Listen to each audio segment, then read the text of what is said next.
겠습니다.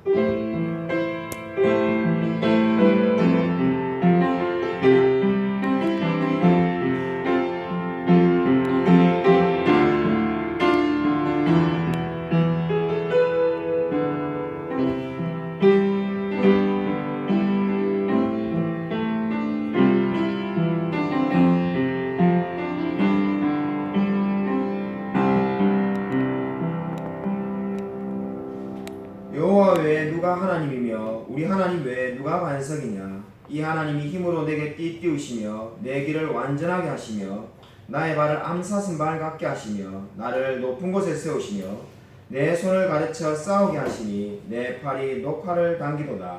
또 주께서 주의 구원하는 방패를 내게 주시며 주의 오른손이 나를 붙들고 주의 온유함이 나를 크게 하셨나이다. 내 걸음을 넓게 하셨고 나를 실족하지 않게 하셨나이다. 아멘.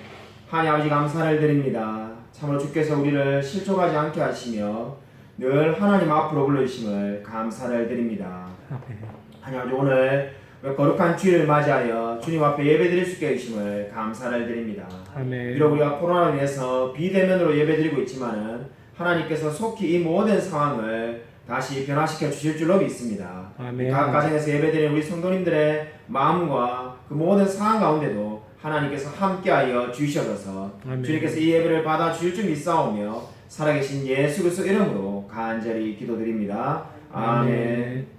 사도신경 우리의 신앙을 고백드립니다. 전능하사 천지를 만드신 하나님 아버지를 내가 믿사오며 그 외아들 우리 주 예수 그리스도를 믿사오니 이는 성령으로 잉태하사 동정녀 마리아에게 나시고 본디오 빌라도에게 고난을 받으사 십자가에 못 박혀 죽으시고 장사한 지 사흘 만에 죽은 자 가운데서 다시 살아나시며 하늘에 오르사 전능하신 하나님 우편한 자에 계시다가 저리로서 산 자와 죽은 자를 심판하러 오시리라. 성령을 믿사오며 거룩한 공회와 성도가 서로 교통하는 것과 죄를 사하여 주신 것과 몸이 다해 사는 것과 영원히 사는 것을 믿사옵나이다. 아멘. 교동문 시편 108편입니다.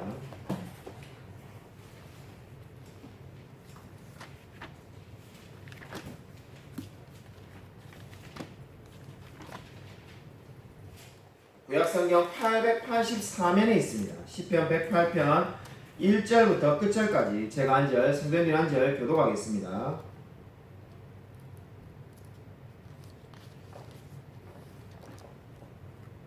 하나님이여 내 마음을 정하였사오니 내가 노래하며 나의 마음을 다하여 찬양하리로다.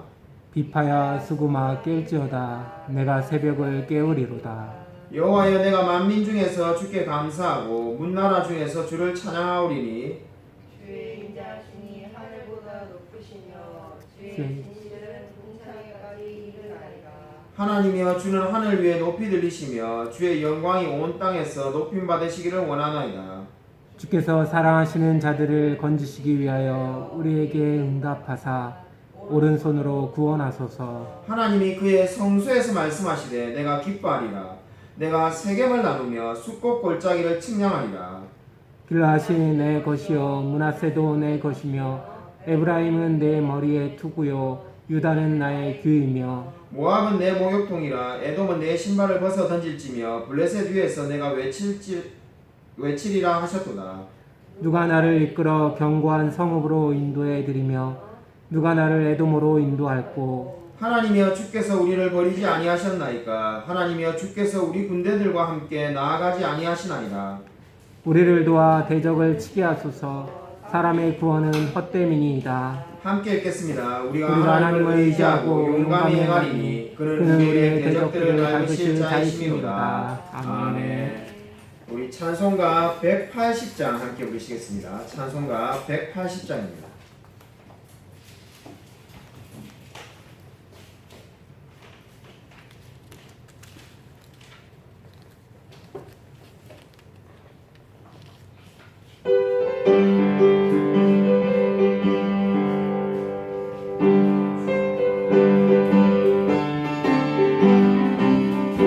하나님의 낯갈 소리 천지 진동할 때에 예수 영광 중에 구름 타시고 천사들을 세계 만국 모든 곳에 보내어 구원받은 성도들을 모으리. 나팔 불 때 나의 이름 나팔 불 때 나의 이름 나팔 불 때 나의 이름 부를 때에 잔치 참여하게 돼. 무덤 속에 잠자는 자 그때 다시 일어나 영화로운 부활 승리 얻으리. 주가 택한 모든 성도 구름 타고 올라가 공중에서 주의 얼굴 배우리. 나팔 불 때 나의 이름 나팔 불 때 나의 이름 나팔 불 때 나의 이름 부를 때에 잔치 참여하겠네. 주님 다시 오실 날을 우리 알 수 없으니 항상 기도하고 깨어 있어서 기쁨으로 보좌 앞에 우리 나가서도록 그때까지 참고 기다리겠네. 나팔 불 때 나의 이름 나팔 불 때 나의 이름 나팔 불 때 나의 이름 부를 때에 잔치 참여하겠네. 제가 한분기도 드리겠습니다. 하나님 아버지 감사를 드립니다. 늘 우리의 삶을 인도해 주신 그 하나님께 무한한 감사와 영광을 올려드립니다. 이러한 신앙의 고백을 담아 하나님께 헌금을 드립니다. 주님께서 받으시고 우리의 삶 가운데 함께하여 주시옵소서. 주께서 우리의 필요한 모든 것들을 다 채워 주실 줄로 믿습니다. 우리의 모든 것이 하나님께로부터 온 것임을 알고 날마다 기뻐하며 감사하며 살아갈 수 있도록 역사하여 주시옵소서. 주께서 우리의 삶을 늘 붙들어 줄 줄 믿사오며 살아계신 예수 그리스도의 이름으로 간절히 기도드립니다. 아멘. 교회 소식 전하도록 하겠습니다. 우리 옆에 있는 분들과 한 주간 평하셨으니까 인사하도록 하겠습니다. 우리 정부의 거리두기 4단계 방침에 따라서 우리 당분간 비대면으로 예배를 드립니다. 지금도 우리 비대면으로 예배를 드리고 있는데 우리 각 가정에서 동영상을 통해서 예배를 드리시면 좋겠습니다. 토요일 저녁 8시 온라인 수모임에 적극적으로 참여해 주시기 바랍니다. 하이델베르그 요리문답 제95문 하도록 하겠습니다. 제가 문제를 읽고 여러분이 답을 하시면 됩니다. 우상 숭배란 무엇입니까? 그것은 말씀 속에서 자신을 계시하신 유일하고 참되신 하나님 대신 혹은 그분과 더불어 다른 존재를 만들거나 지니고 거기에 우리의 힘을 두는 것이다. 아멘. 오늘 설교 말씀은 데살로니가 전서 5장 1절부터 11절이 되겠습니다. 신약 성경 데살로니가 전서 5장 1절부터 11절까지를 서로 교독해서 읽겠습니다. 신약 성경 332면에 있습니다. 신약 성경 332쪽 데살로니가 전서 5장 1절부터 11절까지를 제가 한 절, 성도님들이 한 절 교독하도록 하겠습니다. 형제들아 때와 시기에 관하여는 너에게 쓸 것이 없음은 주의 날이 밤에 도둑같이 이를 줄을 너희 자신이 자세히 알기 때문이라. 그들이 평안하다 안전하다 할 그때에 임신한 여자에게 해산의 고통이 이름과 같이 멸망이 갑자기 그들에게 이르리니 결코 피하지 못하리라. 형제들아 너희는 어둠에 있지 아니하며 그날이 도둑같이 너희에게 임하지 못하리니. 너희는 다 빛의 아들이요 낮의 아들이라. 우리가 밤이나 어둠에 속하지 아니하나니 그러므로 우리는 다른 이들과 같이 자지 말고 오직 깨어 정신을 차릴지라. 자는 자들은 밤에 자고 취하는 자들은 밤에 취하되 우리는 낮에 속하였으니 정신을 차리고 믿음과 사랑에 호심경을 붙이고 구원의 소망의 투구를 쓰자. 하나님이 우리를 세우심은 노하심에 이르게 하심이 아니요 오직 우리 주 예수 그리스도로 말미암아 구원을 받게 하심이라. 예수께서 우리를 위하여 죽으사 우리로 하여금 깨어 있든지 자든지 자기와 함께 살게 하려 하셨느니라. 함께 읽으시겠습니다. 그러므로 피차 권면하고 서로 덕을 세우기를 너희가 하는 것 같이 하라. 아멘. 오늘 설교 제목은 재림을 소망하는 삶입니다. 오래전에 조나단 에드워즈는 교회 안에 들어와 있지만은 거듭나지 않은 사람들을 안타까워하며 참된 그리스도인은 어떤 사람인지에 대해서 고민을 하였다고 합니다. 그리고 참된 회심의 표지를 5가지로 이렇게 말을 하였습니다. 첫 번째, 성령이 한 사람의 마음에 들어가 그 사람을 믿음과 회개로 각성시키면 예수 그리스도에 대한 시각이 근본적으로 변한다. 두 번째, 죄에 대한 증오가 점점 커지고 제약된 생활을 물리친다. 세 번째, 성령으로 말미암은 하나님의 말씀에 대한 배고픔과 목마름이 있어야 한다. 네 번째로, 신적인 진리와 하나님에 대한 것들에 대한 사랑이 있어야 된다.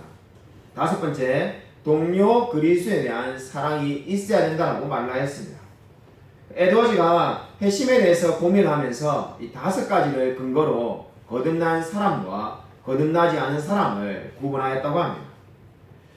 아마 많은 그리스도인들에게 궁금한 것을 여쭤본다면 아마 내가 거듭난 사람인가라는, 방금 우리 조나단 에드워즈가 고민한 것처럼 내가 정말로 거듭난 사람인가를 아마 궁금해할 것이고, 또 다른 한 가지를 궁금해할 만한 질문은 예수 그리스도는 과연 언제 오시는가라는 질문을 가지게 될 겁니다.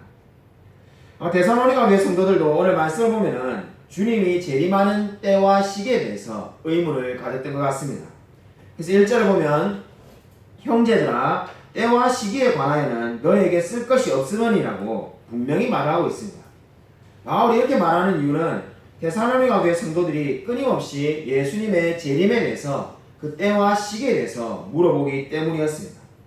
그리고 이 말은 바울이 처음으로 한 말이 아니라 예수님께서 마태복음 24장 36절에 이렇게 말씀하셨습니다.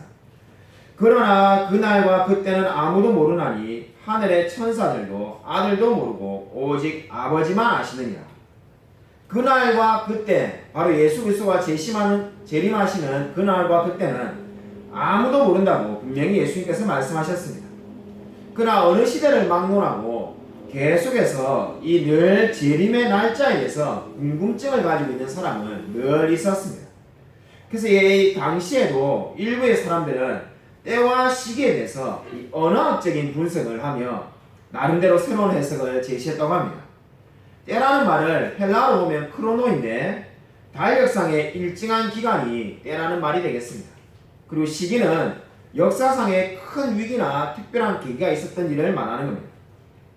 그래서 이 2가지를 가지고 때와 시기는 모른다고 했지만은 우리가 충분히 알 수 있다는 식으로 또 이렇게 접근하는, 언어학적으로 접근하는 사람들이 당시에 있었다고 합니다. 그러나 F.F. 브루스라는 신학자가 말하는 것처럼 이런 모든 해석들은 그저 끼워 맞추기에 불과합니다. 분명히 예수님께서 그리고 바울이 말하고자 하는 바가 뭡니까? 모르겠다는 겁니다. 때와 시기, 바로 예수님이 재림하시는 그 때와 시기에 대해서는 알 수가 없다라고 분명히 말했습니다. 알 수가 없다고 말했는데도 때라는 것은 이런 의미고 시기는 저런 의미니까 우리가 어느 정도 날짜를 유추할 수 있을 거다, 이런 식으로 해석해서는 안 된다는 겁니다. 제가 어렸을 때 1992년에 세상에 종말이 온다는 다미선교회의 주장이 있었습니다. 그 당시를 떠올려보면은 세상에 끝이 온다 해가지고 어떤 사람은 집을 팔아서 들어가고, 그리고 수많은 사람들이 이 공동체 생활하면서 마지막 때가 올 거라고 이야기를 하였습니다. 근데 이미 30년이 지났는데 아직까지 마지막 때가 오지 않고 있습니다. 아마 지금도 마찬가지입니다. 어떤 사람들은 곧 세상이 종말이 올 것처럼 그렇게 말하는 사람도 있습니다. 근데 분명히 성경이 어떻게 말하고 있습니까? 때와 시기를 알 수 없다라고 말을 합니다. 끊임없이 많은 사람들이 우리를 미혹하는 이야기가 뭡니까? 성경의 때와 시기를 알 수 없다고 하는데 나에게만 하나님께서 특별히 그 때를 알려주셨다, 이렇게 말을 합니다. 그러나 그러한 것은 전혀 없습니다. 성경은 분명히 때와 시기에 관해서는 더 쓸 말이 없다라고 바울이 말을 하고 있습니다. 2절과 3절을 보시면은 바울은 주님이 언제 오시는지는 아무도 모르고 어떻게 오실지에 대해서 2가지 이미지로 설명하고 있습니다. 그러니까 그 때와 시기는 아무도 모르지만은 어떻게 오실지는 2가지 이미지로 설명하는데, 하나의 이미지가 도적이고 또 하나의 이미지가 잉태하는 여자의 이미지를 사용하고 있습니다. 도적이 언제 우리 집에 도둑질하러 올지 어떻게 알겠습니까? 한마디로 알 수 없고 급작스럽게 나타날 거라는 것을 의미하는 거죠. 아마 소설을 많이 읽으신 분이라면은 도적이 예고를 하고는 도적이 있다 이러면서 루팡 같은 사람을 떠올리는지 모르겠습니다. 그러나 그것은 소설이고 도둑은 예고하고 우리에게 찾아오지 않습니다. 잉태를 앞둔 여인도 마찬가지입니다. 해산의 고통이 언제 임할지 자신은 알 수가 없습니다. 지난주에 우리 교회에 기쁜 소식이 있었는데 안소영 성도님께서 시순이를 출산하였습니다. 이 시순이를 출산하게 해주신 먼저 하나님께 감사를 드립니다. 우리 출산을 앞두고 줌으로 우리 철력전을 공부하는데 우리 안소영 성도님이 한 번도 빠지지 않고 늘 참석하셨습니다. 그때마다 제가 이제 언제 진통이 옵니까라고 제가 늘 여쭈니까 이게 아직까지 소식을 알 수가 없다면서 근데 어떤 날은 보니까 힘드신지 막 서서 강의를 들으시고 줌으로 보면 집에서 서서 강의를 들으시고 앉아있기 힘드시니까 어떤 날은 우리가 돌아가면서 질문에 답을 하는데 본인은 그냥 듣기만 하겠다면서 대답하시기가 힘드신 거예요. 그런 때가 있었는데 결국 귀하게 그리고 감사하게도 생명을 출산하게 되었습니다. 네, 역시 우리 그 안소영 성도님의 경우를 들어봐도 제가 언제 진통이 옵니까? 라고 물어도 본인이 대답할 수 없는 것 같고 마찬가지입니다. 오늘 성경 어떻게 말합니까? 진통이 언제 올지 정확하게 알 수 있는 사람은 아무도 없다는 겁니다. 마찬가지로 예수 그리스도께서 이 땅에 그렇게 오실 거라고 말씀을 하고 있습니다. 저와 여러분도 마찬가지입니다. 언제 예수 그리스도가 오실지는 아무도 알 수가 없습니다. 그러나 분명한 것은 예수 그리스도께서 다시 이 땅에 오실 줄로 믿습니다. 그것을 기다리며 준비하는 것이 우리의 사명인 줄로 믿으시기 바랍니다. 오늘 4절부터 8절을 보면은 때와 시기는 알 수 없다라고 이미 1절부터 3절의 말씀을 드렸는데 그러나 그렇다고 해서 우리가 재림을 준비할 수 없다는 의미가 아닙니다. 이제 4절부터 8절을 보면은 우리가 재림을 준비하는 방법이 있는데 두 가지로 준비를 해야 된다고 말을 합니다. 우리가 어떻게 생각할 때 예수님이 언제 오실지 모르니까 우리는 준비할 게 없다 이렇게 생각할 수 있는데 그렇게 생각하지 말라고 오늘 성경 말합니다. 준비를 두 가지 해야 되는데 첫 번째가 뭘 준비하라는 겁니까? 우리 5절 말씀을 같이 다시 한번 읽겠습니다. 우리 5절 같이 읽겠습니다. 시작. 너희는 다 빛의 아들이요 낮의 아들이라 우리가 밤이나 어둠에 속하지 아니하나니. 그리고 오늘 지금 5절을 보시면 준비하는 것에 대해서 말을 하는데 다 빛의 아들이요 낮의 아들이다. 그리고 우리가 밤이나 어둠에 속하지 아니하였다 이렇게 말을 합니다. 지금 분명히 재림을 준비하는 방법에 대해서 말하는데 언뜻 보면은 방법론이 아무것도 없어 보입니다.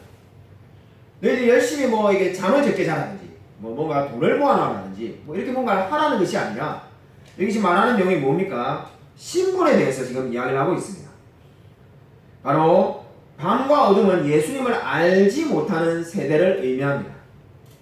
그리고 여기서 낮과 빛은 예수님을 알고 있는 자들을 의미합니다. 그러니까 재림을 준비하기 위해서 먼저 내가 무엇을 해야 하는 겁니까? 나의 신분을 알라는 겁니다. 내가 누구인지를 먼저 알아라는 거죠.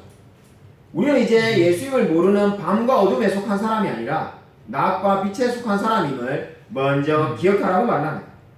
예수님의 재림을 준비하기 위해서 첫 번째 중요한 것은 나는 어떠한 사람인가 그것을 기억하라고 말을 하고 있습니다. 그러면 내가 누구인지를 이제 알았다면 두 번째로 우리가 준비해야 될 것이 무엇입니까? 우리의 역할을 알아라고 성경이 말을 하는데 8절에 이렇게 말씀합니다. 우리 8절 말씀 같이 한번 읽겠습니다. 네, 시작. 우리는 낮에 속하였으니 정신을 차리고 믿음과 사랑의 호경심을 붙이고 구원의 소망의 투구를 쓰자. 우리가 낮에 속하였다라고 우리의 신분이 바로 예수님을 믿는 사람이라고 말을 하였습니다. 그럼 이제 낮에 속한 사람은 뭘 하라는 겁니까? 호심경을 붙이고 구원의 소망의 투구를 쓰라 이렇게 말합니다. 이 말씀은 비유적인 표현인데 호심경은 가슴막이 갑옷을 말하는 겁니다. 근데 그것이 바로 뭐라는 겁니까? 믿음과 사랑을 의미한다는 거죠. 그러니까 크리스찬의 삶은 예수 그리스도에 대한 사랑과 믿음으로 가득 차 있어야 된다는 겁니다. 그리고 투구를 가지고 있어야 되는데 구원의 소망이라는 투구를 쓰라고 지금 말을 하고 있습니다. 당시의 로마 제국의 장교들은 밝은 색깔의 긴 털을 꽂은 헬멧을 썼다고 합니다. 이것은 로마 제국에 소속된 군인이라는 자부심을 높여 주었다고 합니다. 그러니까 로마의 모든 군인들은 이 투구를 쓰고 떳떳하게 걸어 다녀야 되는 거죠. 근데 지금 그 투구를 지금 비유하면서 지금 우리에게 구원의 소망의 투구를 쓰고 다니는 것이 무엇입니까? 예수 그리스도를 믿는 그리스도인한 긍지를 가지고 살라는 겁니다. 비록 이 땅에서 살고 있지만은 나는 구원의 소망이라는 투구를 쓴 바로 예수를 믿는 사람이라는 긍지를 가지고 살라고 말을 하고 있습니다. 바로 우리가 긍지를 가지고 살 수 있는 이유가 어디에 있습니까? 우리가 잘나서가 아니라 예수 그리스도가 위대하시기 때문입니다. 그러므로 지금 재림을 준비하는 방법에서 두 가지를 말을 하고 있습니다. 하나는 우리의 신분을 알고 두 번째로는 우리의 역할, 바로 구체적으로 말해서 믿음과 사랑을 가지고 구원의 소망을 가지고 살라라고 말을 하고 있습니다. 그리고 저는 최근에 후쿠고지의 영웅들이라는 책을 읽었습니다. 이 부산에 있는 제 동생이 보내줘가지고 최근에 읽게 되었는데, 이 책은 6.25 전쟁에 참전했던 영국의 노병들이 쓴 수기를 모아놓은 겁니다. 근데 이 책에서 너무나 많은 정말 인상 깊은 내용이 있지만은 저는 제일 인상 깊었던 내용이 오드리 러시워스라는 이 영국에 참전했던 군인의 아내분이 쓴 이 수기가 제일 마음에 와닿았습니다. 1950년 8월 5일날 이 오드리 러시워스의 남편이 군대에 입영하라는 편지를 갑자기 받게 되었다고 합니다. 당시에 이 남편은 세계 2차 대전 때 버마와 인도에서 영국군으로 싸웠는데 이제 다시 한국군 전쟁에 참전해라는 편지를 받게 된 거죠. 당시에 이 오드리 러시워스의 남편은 가스 공장에서 일을 하는 사람이었는데, 나라에서 가스 공장에서 받는 월급을 그대로 가족들한테 줄 테니까 당신은 한국 전쟁에 참전해라, 이렇게 되었다고 합니다. 근데 이 사람뿐만 아니라 당시 그 지역에 살고 있는 600명의 남자가 같이 가게 되었는데, 걱정을 하는 사람은 한 사람도 없었다고 합니다. 그럼 당시에 8월 달에 전쟁이 이제 참전하러 가는데, 당시에 많은 사람들은 여러분이 역사를 잘 알다시피 이 메가드 장군의 반격이 성공했기 때문에 11월 달에 전쟁이 끝날 거라는 소문이 파다했다고 합니다. 남편이 그냥 한국에 몇 달 돈 벌러 간다 이렇게 생각하며 근심을 아무도 안 했다고 합니다. 근데 문제는 우리가 다 알다시피 전쟁이 계속 이어집니다. 끊임없이 전쟁이 이어지는데 어느 날 소식을 듣게 되는데, 바로 이 후쿠고지에서 싸우던 이 참전했던 그 600명의 병사 글로스터 군인 대부분이 죽게 되었다는 소식을 듣게 됩니다. 그것을 뉴스를 통해서 보는 이 아내가 너무나 충격받아가지고 자기 남편이 죽었겠구나 이렇게 생각하는데, 감사하게도 편지가 왔는데 이 오드리 러시워스의 남편은 극적으로 생존했다고 합니다. 그래서 다행이구나 생각했는데 시간이 좀 지나니까 중공군의 포로가 됐다는 이 군의 연락을 받게 됩니다. 그래서 남편이 얼마나 힘들까라고 생각하며 걱정을 하는데, 이 1953년에 극적으로 이제 휴전 협정을 맺게 됩니다. 휴전 협정을 맺고 난 다음에 이 남편이 중공군 포로에서 일본으로 이송된다는 이야기를 듣게 됩니다. 그리고는 이제 만나가지고 다시금 만나게 되는데, 이 오드리 러시워스는 남편이 배에서 내릴 때 알파벳으로 R이라고 쓰여져 있는 선착장에 ABCD가 이렇게 적혀 있었나 봅니다. R이라는 적혀 있는 곳에 내렸다는 그 모습이 지금도 잊혀지지 않는다고 수기에 적어 놓았습니다. 이 남편에 대해서 제일 기억나는 모습이 뭔지를 적어 놓았는데, 제일 기억나는 모습은 그 남편과 함께 영국 여왕 앞에 가가지고 무공훈장을 받는데, 그 무공훈장을 받으면서 내용을 읽어주지 않겠습니까? 그 내용을 읽어주는데, 그 폭탄이 그리고 총알이 빗발치게 날아오는데도 자신의 안전을 고려하지 않고 끝까지 싸워준 사람에게 이 무공훈장을 준다는 그 말이 잊혀지지 않는다고 적어 놓았습니다. 자, 책을 읽는 내내 큰 감동을 받았습니다. 이 오드리 러시워스가 말한 대로, 그분이 책에서 몇 번이나 표현한 대로 한국이라는 나라를 알지도 못하고 들어보지도 못했는데 거기에 남편이 목숨을 걸고 갔다는 그 말에 가슴이 뭉클해졌습니다. 정말로 아마 우리가 정말 우리 나라를 위해서 싸워준 분들에 대해서 얼마나 많은 고마움을 가져야 될지 모르겠습니다. 아마 책을 읽으면서 제가 많은 생각을 해봤는데, 우리가 싸우고 있는 영적인 전투도 마찬가지라는 생각이 듭니다. 우리가 정말 이 전쟁이 언제까지 지속될지 우리가 알 수가 없습니다. 그럼 확실하게 알 수 있는 것이 무엇입니까? 분명한 것은 우리는 다시금 주님을 만날 때가 올 거라는 겁니다. 그리고 그 책의 내용 중에 제가 가슴이 뭉클했던 것은 이 군인들이 한국에 알지도 못한 아이들, 자기들 차를 뒤따라온 아이들에게 먹을 것을 막 집어 던져주며 나눠주는데, 그 군인 중에 한 명이 그렇게 글을 써놨더라고요.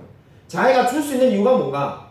자기가 애들을 알지도 못하고 누군지도 모르고 아마 평생에 다시금 만날지 모르지만은 자기가 그들에게 먹을 것을 줄 수 있는 이유는 바로 자신은 부대에 가면은 먹을 것이 확실히 또 있기 때문이라는 거죠. 자기는 부대에 가면 먹을 것이 있으니까는 그것을 줄 수 있고 줄 수 있었다라고 말하는 것을 보게 되었습니다. 마찬가지입니다. 우리가 어떻게 다른 사람들에게 사랑을 나눠줄 수 있겠습니까? 우리는 예수 그리스도의 재림을 다시금 목격하게 될 사람이기 때문입니다. 분명히 우리는 주님을 다시 만날 사람인 줄로 믿으시기 바랍니다. 아멘. 그렇기 때문에 우리가 마땅히 우리에게 준 사명이 무엇입니까? 지금 우리가 이 세상에서 이 재림의 날짜를 궁금해하며 살아가는 것이 아니라 우리가 마땅히 해야 할 일을 하며 살아가는 것인 줄로 믿으시기 바랍니다. 아멘. 오늘 세 번째로 재림에 대해서 올바른 자세를 가져라고 9절부터 11절에 말씀을 하고 있습니다. 우리 한글 성경에는 잘 나타나 있지 않지만은 9절 앞에 보면은 왜냐하면이라는 말이 생략되어 있습니다. 그러니까 낮에 속한 신분을 가진 자로서 우리 호신경을 붙이고 투구를 써야 할 이유가 뭐라는 겁니까? 그 이유가 바로 9절에 나와 있습니다. 우리 9절 말씀을 같이 한번 읽겠습니다. 네, 시작. 하나님이 우리를 세우심은 노하심에 이르게 하심이 아니요 오직 우리 주 예수 그리스도로 말미암아 구원을 받게 하심이라. 여기서 우리를 세우셨다는 말은 정해 놓으셨다는 의미가 되겠습니다. 그러니까 주님께서 마지막 날에 우리가 하나님의 진노를 받도록 정해 놓으신 것이 결코 아닙니다. 하나님이 정해신 것이 무엇입니까? 주님의 때에 우리가 안전한 구원을 받도록 정해 놓으셨다고 말씀을 하고 있습니다. 그리고 이보다 더 우리에게 좋은 것이 뭐가 있겠습니까? 여러분, 그렇다면 저와 여러분이 어떻게 살아야 될까요? 11절에 이렇게 말을 하고 있습니다. 우리 11절 말씀 다시 한번 읽겠습니다. 네, 시작. 그럼 너희가 하는 것 같이 하라. 그리고 바울이 데살로니가 성도들에게 전하는 재림의 가르침의 마지막 말이 지금 이제 우리가 읽게 되었습니다. 여러분, 바울은 데살로니가 성도들에게 어떻게 살아라고 말을 하고 있습니까? 한마디로 말해서 너희가 하는 것 같이 하라 이렇게 말을 하고 있습니다. 우리가 너무나 잘 알다시피 초대교회 성도들은 예수님께서 얼마 지나지 않으면 재림하실 거라고 믿었습니다. 근데 데살로니가 성도들을 향해서 바울은 재산을 다 버리고 무슨 공동체를 만들라 이렇게 말을 하고 있지 않습니다. 어느 한 곳에 모여서 기도만 하라 이렇게 말하고 있지도 않습니다. 바울은 어떻게 말을 하고 있습니까? 너희가 하는 것 같이 하라 이렇게 말을 합니다. 여러분, 이 말은 무엇을 의미합니까? 지금 너희가 정상적인 그리스도의 삶을 살고 있는데 그 삶을 그대로 살아라는 겁니다. 그리고 이 말이 우리에게 너무나 주는 귀한 영적인 교훈이지 않습니까? 데살로니가 교회는 굉장히 역사가 짧은 교회였습니다. 이 짧고 역사가 짧고 신앙의 연륜이 짧은 사람들에게 이제 예수님의 재림이 곧 올 건데 너희들이 해놓은 게 뭐가 있나? 그러니까 지금부터라도 이제 금식 기도하면서 공동체를 이루고 이제 모든 것을 버리고 살아라 이렇게 말을 하면은 아마 다 그렇게 살 겁니다. 근데 그렇게 말하지 않고 어떻게 말했습니까? 너희가 하는 것 같이 하라 이렇게 말하고 있습니다. 이 말이 저와 여러분에게 너무나 중요한 영적인 교훈을 주고 있습니다. 우리가 예수님이 마지막 때가 임하였다면 어떤 생각이 듭니까? 내가 그동안 삶이 너무나 부족했는데 이제 좀 뭐라도 만회해야 되겠다는 마음에 금식을 하든지 아니면 재산을 버리고 어디 산에 들어가서 공동체를 이루고 살아야 되는가 이렇게 오해하는 분들이 많이 있습니다. 성경은 재림에 대해서 어떻게 말하고 있습니까? 너희가 하는 것 같이 하라고 분명히 말을 하고 있습니다. 지금 정상적인 그리스도인의 삶을 사는 대로 살라는 겁니다. 특별하게 뭔가를 해야 된다라고 말하는 그 어떠한 말씀도 없습니다. 안타깝게도 아까 제가 설교 중간에 말했던 다미성교의 92년도 이야기나 때마다 계속해서 찾아오는 이단들은 어떻게 말합니까? 이제 주님이 오실 건데 너는 뭔가 특별한 것을 해야 된다 이렇게 우리를 미용합니다. 근데 바울은 그렇게 말하지 않았습니다. 너희가 하는 것 같이 하라고 말을 하였습니다. 이 말을 기억하시기 바랍니다. 저와 여러분이 지금 믿음 생활하고 있는 그대로 살아라고 성경은 분명히 말을 하고 있습니다. 조지 뮬러에 대한 이야기입니다. 이 조지 뮬러를 만났던 찰스 잉글리스라는 유명한 전도자의 이야기입니다. 당시에는 유명한 전도자가 아니었는데 이 찰스 잉글리스라는 분이 무명일 때 이 조지 뮬러라는 우리 5만 번 기도 응답을 받았다는 걸로 유명한 그 그 조지 뮬러를 만나게 되었습니다. 미국에서 캐나다를 가는 이 배를 탔는데 거기에서 우연히 이 찰스 잉글리스가 조지 뮬러를 만나게 되었습니다. 만나게 된 이유는 바로 이제 그들이 미국에서 캐나다 가는 이 배를 타고 갔는데 캐나다에 중요한 약속이 있는데 그 약속에 이제 늦을 위기라는 겁니다. 왜냐하면은 주위에 안개가 너무나 많이 껴가지고 배가 속도를 내지 못하고 이 거의 멈춰 있다시피 하기 때문에 이 어쩔 줄 모르는 그런 상황이 되었습니다. 그때 조지 뮬러가 이 찰스 잉글리스를 보더만은 우리 같이 기도하고 저 방에 모입시다 이렇게 제안을 한 겁니다. 처음 보는 이 찰스 잉글리스에게 그렇게 기도하자고 말한 거죠. 그 당시에 이 잉글리스가 생각할 때는 이 안개가 끼는 것은 자연의 그냥 섭리인데 뭐 이걸 가지고 기도를 하는가 이런 생각을 했다고 합니다. 속으로 드는 생각이 이런 상황에서 그런 기도를 하자는 것은 8살도 안 된 아이들이나 하는 이야기지 이게 지금 어떻게 이루어질 수 있다라고 생각하며 기도를 하러 가자고 하는가. 그래서 가기 싫어가지고 머뭇거리고 있는데 기도하러 가자 해가지고 억지로 이제 같이 기도실에 이 방에 배 안에 있는 한 방에 사람들하고 같이 이렇게 모인 겁니다. 근데 찰스 잉글리스는 아무 생각이고 이런 기도는 무의미한 기도지 이렇게 기도한다고 해서 뭐가 달라지겠는가 생각해가지고 옆에 앉아만 있지 기도는 하지 않았다고 합니다. 근데 조지 뮬러가 열심히 간절하게 기도하고 난 다음에 이제 기도를 하는 그 모습을 보던 찰스 잉글리스가 기도를 나도 할까 하는 마음이 이제 좀 생기게 되었습니다. 생기기가 해서 이제 기도를 하려고 하는데 조지 뮬러가 기도를 끝내더만은 갑자기 이 찰스 잉글리스를 탁탁 무릎을 치더라는 겁니다. 무릎을 치면서 기도할 필요가 없다 이렇게 말하는 거예요. 아니 기도를 하고 싶지 않을 때는 기도를 하자라고 막 권하더만은 이제 막상 이제 기도를 좀 할까 이렇게 이제 마음이 생기니까 기도할 필요가 없다면서 이제 무릎을 치는 겁니다. 그래서 찰스 잉글리스가 이 조지 뮬러에게 아니 왜 기도를 이제 또 하지 말라고 합니까? 라고 말하자 이 두 가지를 말했다고 합니다. 첫 번째, 당신은 하나님께서 기도를 들으신다는 생각을 믿지 않고 있기 때문에 여러분 기도할 필요가 없습니다. 두 번째로 방금 하나님께서 제 기도를 들으셨기 때문에 더 이상 기도할 필요가 없습니다. 이렇게 말했다고 합니다.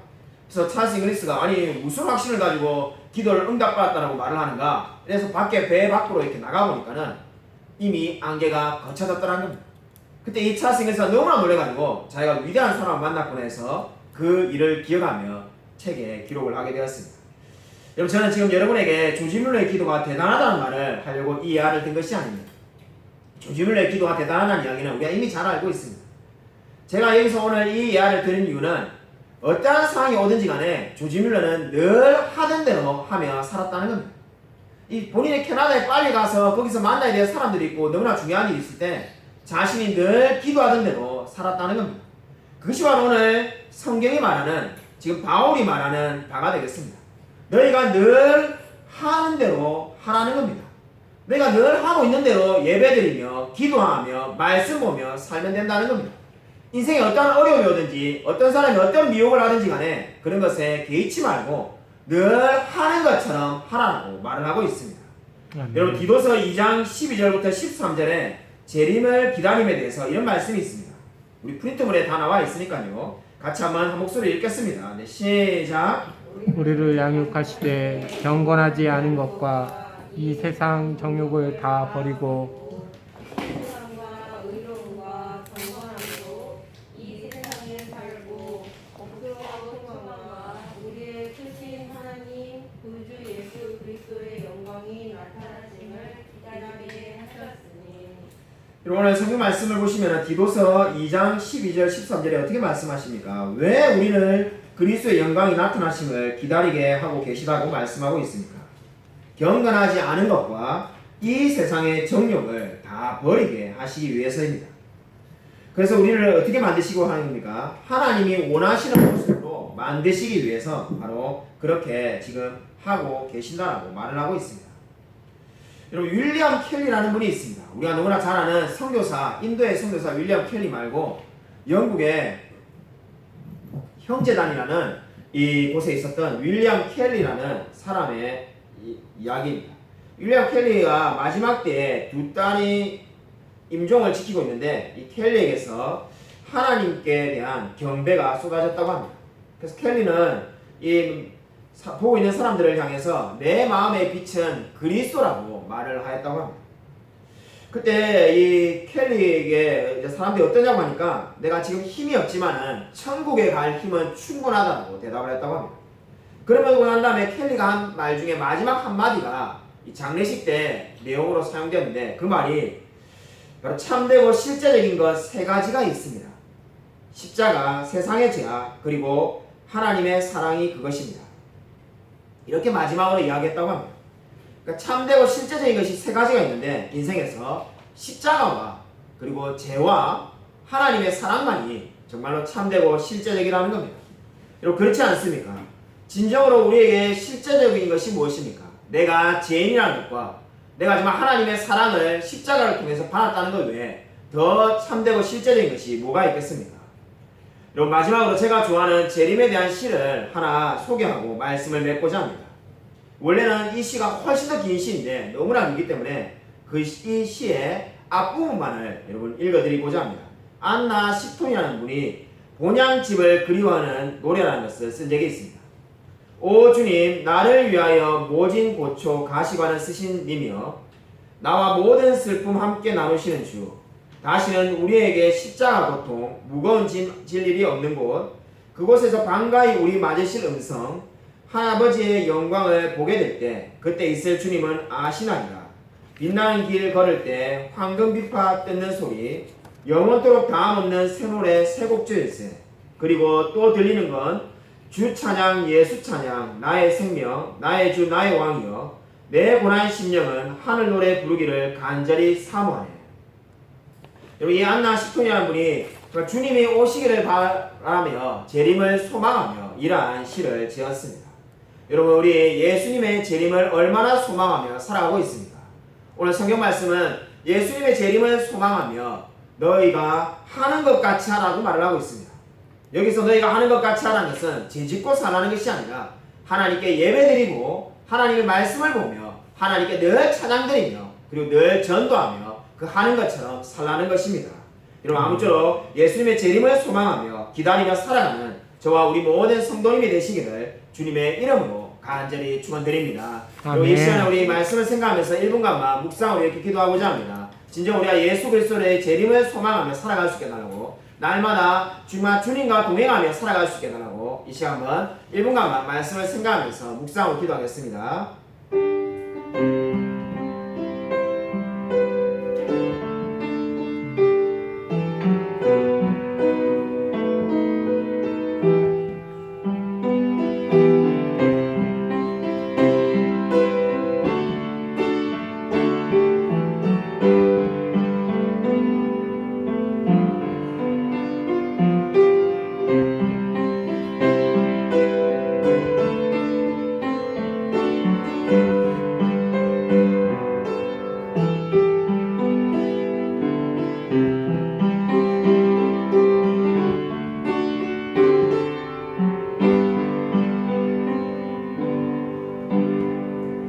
하나님 아버지 감사를 드립니다. 오늘 성경에 말씀하신 것처럼 우리가 정말 예수 그리스도의 재림을 소망하며 살아갈 수 있도록 은혜 부어 주시옵소서. 우리가 그 때와 시기는 아무도 알 수 없다고 성경이 분명히 말씀하였습니다. 때와 시기를 알고 있다고 우리를 미혹하는 이단들의 가르침에 빠지지 않도록 은혜 부어 주시옵소서. 정말 예수님의 재림을 우리의 신분을 알고 우리가 해야 될 역할을 알며 늘 재림을 소망하며 살아갈 수 있도록 은혜 부어 주시옵소서. 정말 너희는 하는 것을 하라는 그 말씀처럼 우리가 늘 말씀 보며 늘 기도하며 늘 찬양하며 주님을 기다리며 살아갈 수 있도록 역사하여 주시옵소서. 하나님께서 우리의 삶을 온전히 붙들어 줄 믿사오며 살아계신 예수 그리스도 이름으로 간절히 기도드립니다. 아멘. 이제는 주 예수 그리스도의 은혜와 하나님의 사랑과 성령의 교통하심이 재림을 소망하며 너희가 하는 것 같이 하라는 그 말씀처럼 늘 하나님께 예배드리며 늘 주님을 찬양하며 살아가기로 다짐하는 이 자리에 있는 성도들과 동영상 예배드리는 모든 성도들 머리 위에 지금부터 영원토록 함께 있을지어다. 아멘.